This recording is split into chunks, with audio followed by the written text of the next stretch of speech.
Quand on pense aux oiseaux migrateurs, on imagine des créatures flottantes dans les airs sans trop se poser de questions. Sauf que non, en réalité, ces oiseaux sont de véritables ingénieurs du ciel et maîtrisent l'art du voyage comme personne. Alors on pourrait se demander, ont-ils un logiciel de navigation ultra perfectionné, un secret pour être parfaitement synchronisé, ou tout simplement, ont-ils une technique que l'aviation devrait copier? Et pour répondre à cette question, chez Aegis, nous avons Clarisse. Clarisse dans la vie a deux passions, le cross-training et l'aviation. Alors pour ce numéro de Culture Ingé, peut-on faire voler des avions comme des oiseaux migrateurs? Alors oui, et ce n'est pas une blague. Depuis quelques années, l'industrie aéronautique observe et s'inspire de toute la haute technicité des oiseaux migrateurs.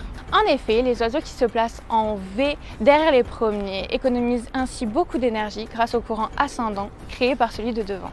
Et c'est ce qu'Airbus est en train de développer.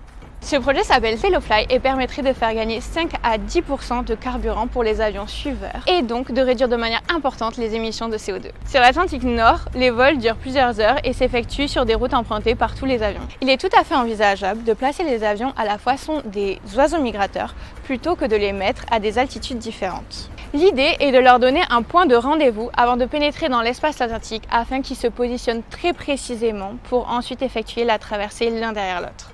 Bien sûr, dans un premier temps, ces vols se feront par paire d'avions. Mais dans le futur, pourquoi ne pas imaginer le faire avec plus d'avions? Chez Aegis, nous intervenons sur l'aspect sécurité et tout particulièrement sur la partie anti-collision entre avions. En effet, les avions de ligne sont tous équipés d'un système d'anti-collision. Et il faut s'assurer que ce système se comporte correctement entre les deux avions VeloFly qui se trouvent beaucoup plus proches qu'en situation classique. Il faut également vérifier qu'il n'y a aucun risque supplémentaire pour un troisième avion qui viendrait à croiser la route d'une paire d'avions VeloFly. En tout cas, hâte de voir la théorie passer à la réalité.